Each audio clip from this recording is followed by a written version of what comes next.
Now, trade talks are expected to be a major focus of the Premier's meeting. The U.S. Treasury Secretary was talking also about trade with Canada on American television this morning. For more on that, let's bring in the CBC's Mark Carcasole. So, Mark, tell us more about Scott Bessent's remarks. He was on CNBC this morning, Andrew, and it's clear from his remarks that there's still some hard feelings about the remarks that the Prime Minister made during the World Economic Forum in Davos, where he called on middle powers like Canada to unite against larger powers like the United States. It's clear on Scott Bessent's part that there's probably some hard feelings still about Canada rolling back tariffs, those tit-for-tat tariff rollbacks with China.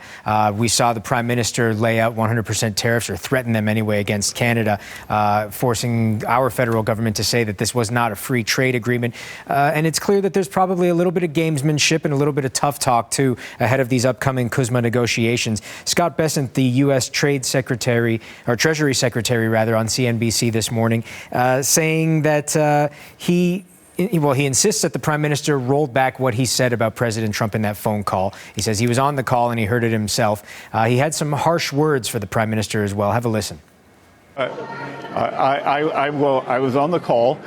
Prime Minister Carney, in my investment career, I've seen what happens when a technocrat tries to pivot and become a politician. It never really works out well. So I would just encourage Prime Minister Carney to do what he thinks is best for the Canadian people, not his own virtue signaling.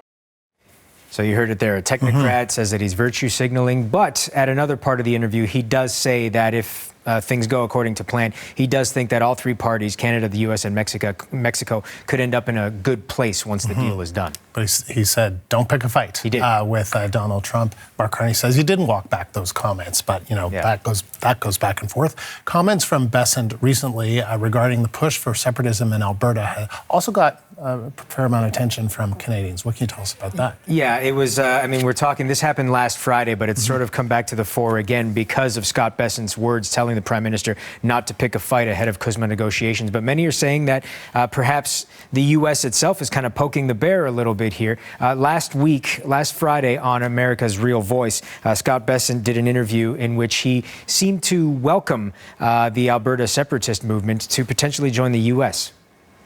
Well, look, Alberta is a wealth of natural resources, but they won't let them build a pipeline to the Pacific. I think we should let them come down into the U.S., and Alberta is a natural partner for the U.S. They have great resources. The Albertans are very independent people.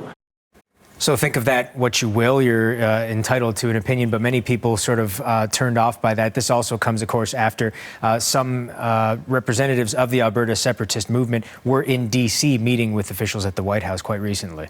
Mark, thank you. CBC's Mark Carcasole.